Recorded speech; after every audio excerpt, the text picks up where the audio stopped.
में गए थे तो पूरे देश के प्रतिनिधि वहाँ उपस्थित हुए थे। तो जहाँ महंगाई से लोग परेशान हैं, चाहे पेट्रोल हो, डीजल हो, चाहे खाने के तेल हो, चाहे रसोई गैस हो, इन सब पदार्थों की जो मूल्य वृद्धि हुई है इससे लोग परेशान हैं। ये इसमें हिंदुत्व वर्सेस हिंदू एक नया नैरेटिव राहुल गांधी ने किया। देखिए, भारतीय जनता पार्टी का जो आइडियोलॉजी है वो आयातित है। कांग्रेस की जो आइडियोलॉजी है वो ऋषि परंपरा से चली आई हुई है। चाहे उपनिषद की बात करूं, चाहे वेद की बात करें, चाहे जगतगुरु शंकराचार्य की बात करें, चाहे बुद्ध की हो, चाहे गुरु नानक देव, चाहे वो कबीर जी हो, चाहे गुरु घासीदास जी, जितने भी हमारे ऋषि मुनि हुए हैं उन्होंने सत्य की बात कही है। और यही बात मोहनदास करमचंद गांधी जी, महात्मा गांधी ने भी अपने जो जीवनी लिखा उसमें सत्य के प्रयोग वो उनकी जीवनी रही है। तो सत्य के खोज निरंतर भारतवर्ष में होता रहा है हजारों साल से। भारतीय जनता पार्टी का जो आधार है वो झूठ का है, फरेब का है, और इसी कारण से इनके जो आदर्श हैं वो हिटलर है, मुसोलिनी है, जो लगातार एक झूठ को 100 बार बोलने से सच मालूम पड़ता है। तो इसी आधार पे पूरे देश में ये बरगलाने के काम, बहकाने के काम करते रहें। आपने देखा होगा कि कुछ वर्षों पहले पूरे देश भर में गणेश जी को दूध पिला दिया। तो इसी प्रकार से जैसे जो हाइडल प्रोजेक्ट, जो पानी से जो बिजली बनाने की बात होती थी, तो ये लोग प्रचार करते थे कि बिजली, पानी का पूरा करंट तो निकल गया, अब खेतों में जो पानी जाएगा उसका लाभ नहीं मिलेगा। तो इस प्रकार के दुष्प्रचार करने वाले लोग हैं।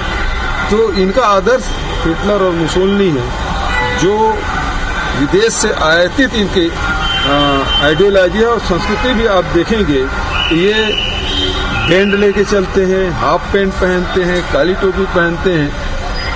ये भारतीय परिधान नहीं है और वो उसी से प्रेरित हैं और उसी के आधार पर काम करते हैं। ये नेता प्रतिपक्ष कह रहे हैं कि विधानसभा में कवर्धा का मुद्दा सबसे अहम होगा उनके लिए, मतलब कोई मुद्दा नहीं है। मैं तो पहले ही कहता था कि इस प्रदेश में यदि नाखुश है तो भारतीय जनता पार्टी के लोग ही हैं।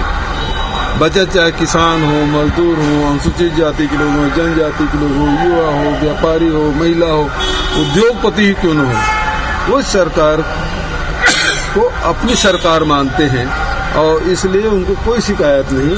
शिकायत केवल भारतीय जनता पार्टी को, क्योंकि उनके पास अब कोई मुद्दा रहा नहीं, तो वो उसी पीच में हमेशा खेलेंगे, जो चाहे वो धर्मांतरण का हो, चाहे सांप्रदायिकता का हो। ये रमन सिंह ने ट्वीट किया है कि जो यूनिफॉर्म बनाने का काम था महिला स्वसहायता समूह को मिलता था, अब नहीं मिल रहा है। और उसी तरीके से रेडी टू ईट का भी उन्होंने उदाहरण दिया है। क्या ऐसे काम छीने जा रहे हैं, दूसरों को दिए जा रहे हैं, कंपनियों को दिए जा रहे हैं? देखिए, यहाँ तक कि यूनिफॉर्म बनाने की बात है तो वो तो बुनकरों को दिया जाता रहा है, वो उसमें कोई परिवर्तन हुआ नहीं। रेडी टू ईट में लगभग 1900 शिकायतें हुई, जो अधिकांश सही पाए गए, गुणवत्ता विहीन थे। और भारतीय जनता पार्टी शासित राज्यों में भी इस प्रकार के निर्णय बदले गए हैं और उन्होंने इस प्रकार की व्यवस्था की है। तो इनके पास, अब मैंने पहले ही कहा, इनके पास कोई मुद्दे ही नहीं है, तो इसी प्रकार की बात करेंगे। धन्यवाद।